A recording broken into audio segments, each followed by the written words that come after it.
sampai duri yang menusuk tapak kaki, sesungguhnya itu adalah cara Allah ingin menghapuskan dosa-dosa. Ada orang-orang yang silap, salah dan berdosa, lalu Allah sayang kepadanya. Innallaha idza ahabba qauman ibtalahum. Kalau Allah sayang kepada kaum itu, Allah uji dia dengan penyakit, lalu Allah bersihkan dia hatta yamshi 'alal ardi makanan alaihi khati'ah, sampai dia berjalan di atas muka bumi tidak lagi ada dosanya walaupun sebesar debu, bersih sebersih-bersihnya. Tapi terkadang pandangan manusia berbeda dengan pandangan Allah Subhanahu wa ta'ala. Allah menguji manusia membuat derajatnya naik. Allah menguji manusia membuat dosanya hilang. Allah menguji manusia membuat dia sabar, dan ketika dia sabar Allah berikan balasan. Innama yuwaffas sabiruna ajrahum bighairi hisab. Balasannya tidak dapat dihitung oleh manusia. Tapi kemudian manusia memandang inilah orang yang terlaknat karena sering sakit, inilah orang yang terlaknat karena selalu banyak kesulitan, kesusahan dalam hidupnya. Padahal orang yang terlaknat adalah orang yang ketika diberikan nikmat, manusia menganggap, menyangka itu nikmat, padahal itu hanyalah azab yang tertunda.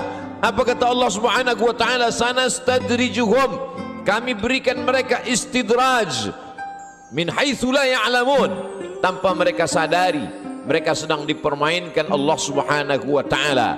Orang menyangka mereka adalah orang-orang yang diberi nikmat, padahal sesungguhnya dia sedang dipermainkan dengan azab tapi berbaju nikmat. Nabi menjelaskan ayat ini, innallaha la yumli lizalim. Allah Subhanahu wa ta'ala mengulur orang-orang yang zalim, yang aniaya.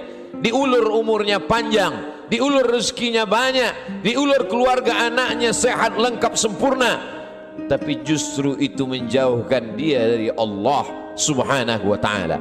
Ada manusia ini perbuatannya jauh dari Allah, tapi istrinya dekat kepada Allah. Ada manusia ini keluarganya jauh dari Allah, tapi pekerjaannya dekat kepada Allah.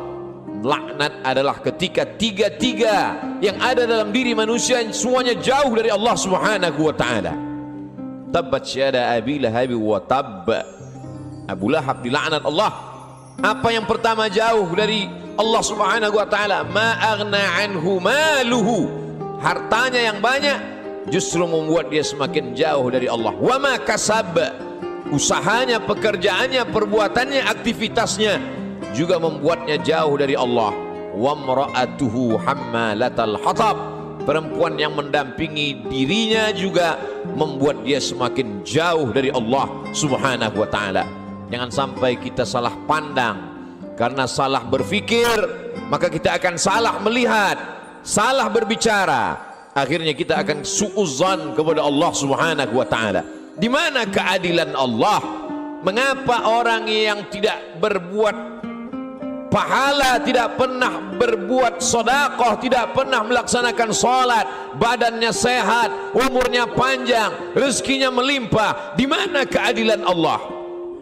Salah faham, salah fikir, salah pandang, salah bicara. Padahal sesungguhnya Allah Subhanahu wa ta'ala sedang berbuat seadil-adilnya. Ada orang-orang yang salah, diberikan Allah ujian sakit, lalu kemudian hapus dosanya, bersih dia menghadap Allah. Tapi ada orang-orang yang salah, karena dia tahu perbuatan itu salah, dia teruskan dalam kesalahannya. Mereka tidak kafir, mereka disebut dengan fasik. Yudhillu bihi katsira. Banyak orang yang disesatkan Allah. Wa yahdi bihi katsira. Banyak orang yang diberi hidayah oleh Allah. Siapa itu orang yang disesatkan Allah? Wa ma yudhillu bihi illa al-fasiqin. Yang disesatkan Allah adalah mereka yang fasik. Siapa itu orang fasik? Orang yang tahu bahwa perbuatan itu salah, dia lakukan kesalahan itu dengan penuh kesadaran. Dia sadar bahwa dia diperhatikan Allah, dia tahu bahwa dia lihat Allah, dia tahu bahwa bersamanya inna alaikum lahafizin, bersamamu ada malaikat-malaikat yang menjaga, kiraman, mulia, katibin, mencatat, ya'lamuna ma taf'alun. Mereka tahu apa yang kamu lakukan. Tapi dengan penuh kesadaran dia langgar aturan-aturan Allah. Mereka adalah orang-orang yang fasik. Mereka diazab Allah Subhanahu wa ta'ala di dunia, bukan dalam bentuk kemiskinan, bukan dalam bentuk kefakiran, bukan dalam bentuk penyakit, diazab dalam bentuk kenikmatan agar dia semakin jauh dari Allah Subhanahu wa taala. Innallaha la yumli lizalim. Allah Subhanahu wa taala mengulur orang-orang yang zalim itu, diulur umurnya, dipanjangkan umurnya, dilimpahkan rezekinya, disehatkan anak-anaknya supaya semakin jauh dari Allah Subhanahu wa taala.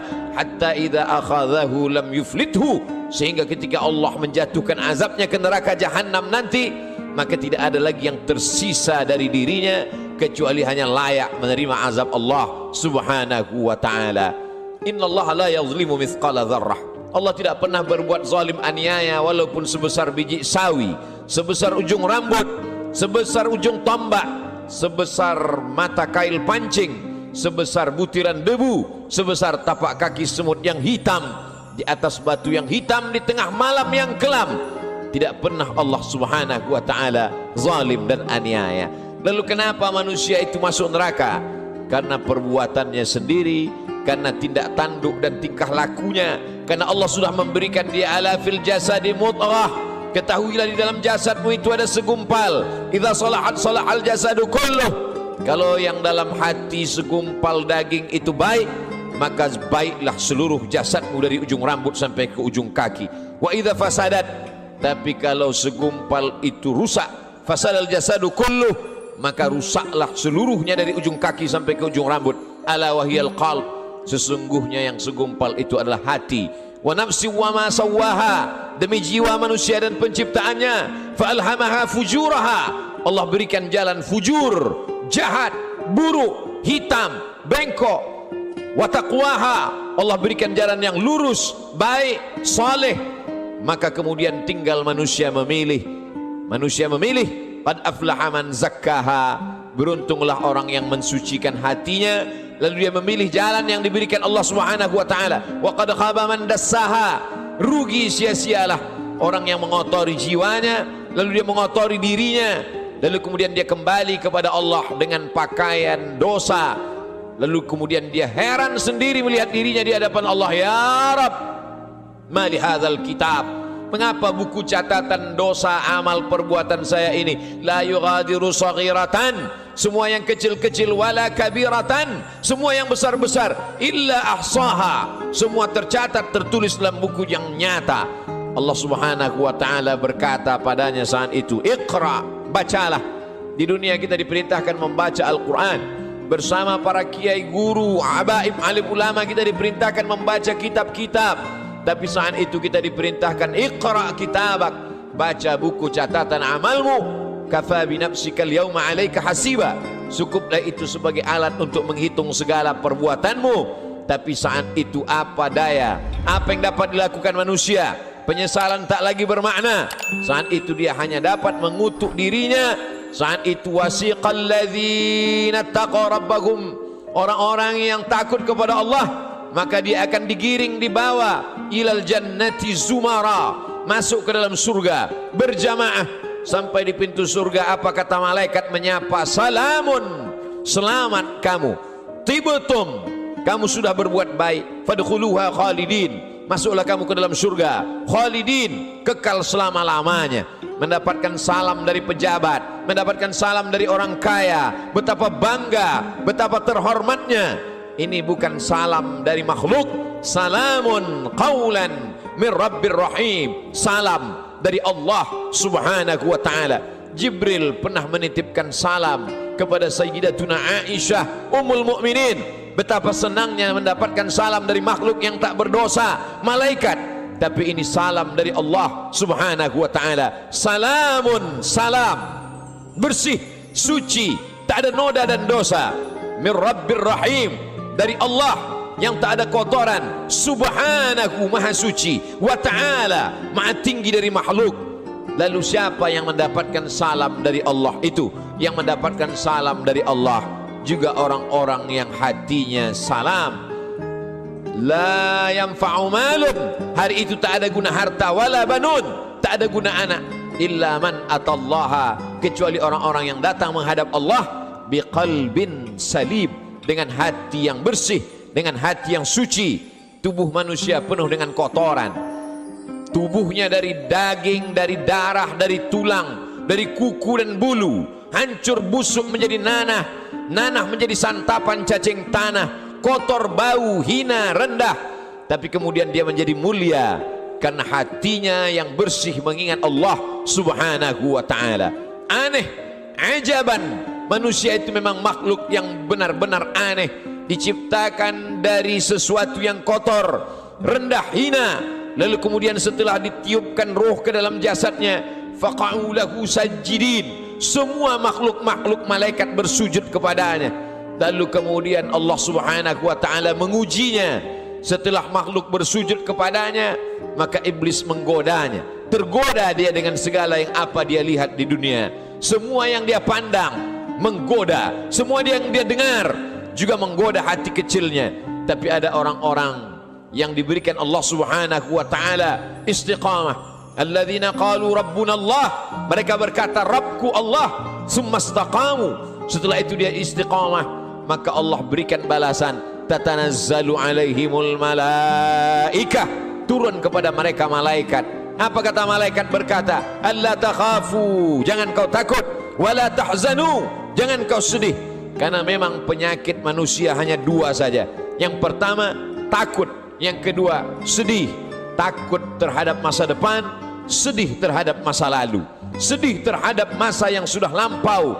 Ada kekhawatiran, ada kecemasan yang berlebih dalam diri manusia untuk melihat masa depan. Cemas yang berlebih itulah yang membuat naik tensi darah. Cemas yang terlalu berlebih dari batas normal itulah yang membuat naik jantung koroner, diabetes dan lain sebagainya. Tapi orang-orang yang istiqamah, dia selalu berada dengan Allah subhanahu wa ta'ala. Masalah hidup ini besar, tapi dia berharap kepada yang maha besar. Allahu Akbar. Masalah hidup ini hebat, tapi dia mendekat kepada yang maha hebat. Allah Jalla Jalaluh, mulia. Tidak ada yang lebih mulia daripada Allah subhanahu wa ta'ala. Semua yang bersama dengan Allah, maka Allah akan membersamainya. Orang-orang yang diuji itu selalu merasa bersama dengan Allah, maka kemudian Allah membalasnya, innallaha ma'as sabirin, Allah bersama mereka. Ayatnya tidak berkata innas sabirina ma'allah, orang-orang sabar bersama Allah, tapi Allah lebih mendahulukan dirinya. Aku bersama mereka, kata Allah subhanahu wa ta'ala. Ana inda husni zanni abdi bi, aku menurut prasangka hambaku kepadaku. Idza dzakarani, kalau dia mengingat aku, menyebut aku, fi nafsihi, dalam dirinya sendiri, dzakartuhu fi nafsi, maka aku pun akan menyebut, mengingatnya sendiri, kata Allah subhanahu wa ta'ala. Wa idza dzakarani fi mala'in, kalau dia mengingat aku, menyebut aku bersama orang-orang yang ramai, bersama makhlukku, kata Allah, dzakartuhu fi mala'in, aku juga akan balas, aku akan sebut namanya, aku akan muliakan dia, fi mala'in khairum min mala'ihim, di satu kelompok jamaah, di satu kelompok orang makhluk yang lebih mulia daripada mereka. Saat itu makhluk ini dimuliakan Allah subhanahu wa ta'ala. Majtama'a qaumun fi baitin min buyutillah, sekelompok orang berkumpul di rumah Allah, yatsluna kitab Allah, yang dia baca adalah firman ayat-ayat Allah, wa yatadarasunahu fima bainahum, dia kaji isinya dalam kajian tafsir, dalam kajian fikih, dalam kajian hadis, dalam kajian akhlak, dalam kajian usul fiqh. Nazalat alaihimus sakinah, turun ketenangan ke dalam hati mereka. Hati bukan punya kita. Qalbul mu'min baina asabi'ir rahman, hati orang beriman seperti uang logam yang dipermainkan di jari jemari. Begitulah Allah subhanahu wa ta'ala kuasa untuk membuat hati yang sempit menjadi lapang, untuk membuat hati yang susah menjadi senang. Semua berada dalam genggaman kudrat iradat kuasa Allah subhanahu wa ta'ala. Haffat bihimul malaikah, mereka dikelilingi oleh para malaikat. Wa dzakarahumullahu fi man indah, dan mereka dibanggakan Allah subhanahu wa ta'ala kepada para malaikat. Ketika Allah menciptakan manusia, apa kata malaikat? Ataj'alu fiha, untuk apa kau ciptakan mereka ya Allah? Ataj'alu fiha man yufsidu fiha wa yasfiku dima, mereka hanya akan berkelahi, berperang, menghancurkan negeri. Lalu apa kata Allah subhanahu wa ta'ala? Menjawab dengan kata-kata kalimat rahasia, inni a'lamu ma la ta'lamun, aku lebih tahu apa yang kamu tidak tahu. Kata-kata firman Allah terbukti karena dia maha benar. La ya'tihil batilu min baini yadayhi wala min khalfih, tidak ada kebatilan dari depan, belakang, atas, bawah, kanan dan kiri. Maka Allah tunjukkan ada sekelompok manusia yang ketika kata-kata orang lain kotor, nista, najis, yang keluar dari mulutnya adalah subhanallah, walhamdulillah, wala ilaha illallah, wallahu akbar. Ada sekelompok manusia ketika hati manusia mencaci maki, mengutuk Allah, mengutuk nasib, mengatakan tidak adil takdir Allah, tapi ada manusia yang ridha menerima ketetapan Allah subhanahu wa ta'ala. Orang-orang yang ridha, orang-orang yang istiqamah, maka Allah balas mereka, alla takhafu, tidak lagi ada rasa takut dalam hatinya, wala tahzanu, maka kosong hatinya dari sedih. Setelah hati itu hilang rasa takut dan rasa sedih, lalu kemudian ditanamkan Allah kebahagiaan dan kesenangan. Wa absyiru bil jannati allati kuntum tu'adun, berbahagialah kamu mendapatkan nikmat surga yang dijanjikan Allah subhanahu wa ta'ala. Ketika datang seorang sahabat bertanya kepada Rasulullah, ausini, berikan aku wasiat pesan yang singkat, setelah aku dapatkan aku tidak perlu lagi bertanya kepada siapapun di dunia ini ya Rasulullah. Lalu Rasul memberikan pesan yang singkat, qul, katakan, amantu billah, aku beriman kepada Allah, aku percaya kepada Allah, aku yakin kepada Allah, summa istaqim, setelah itu istiqamahlah, faqsusil qasasa, ceritakan kisah-kisah itu ya Muhammad, faqsusil qasasa, ceritakan kisah-kisah itu wahai pewaris Muhammad sallallahu alaihi wasallam, la'allakum yatafakkarun, mudah-mudahan mendengar kisah itu mereka akan berfikir, mudah-mudahan dengan membaca mendengar kisah itu mereka akan merenung. Afala yatadabbaruna al-Quran, mengapa mereka tidak merenungkan isi makna Al-Quran? Am ala qulubin aqfaluha, atau hati itu sudah mulai terkunci di kunci Allah subhanahu wa ta'ala. Allah uji Ibrahim alaihi salam, diuji dengan menghadapi ayah yang kufur kepada Allah, Azar, dia tetap istiqamah. Diuji dengan menghadapi umat Namrus, membakarnya dengan api, dia tetap istiqamah. Diuji dengan tidak punya anak, berdoa siang dan malam, Rabbi habli minas salihin, dia tetap istiqamah. Setelah anak lahir diuji lagi, Allah minta anak itu dikurbankan, dia tetap juga istiqamah. Ujian datang silih berganti.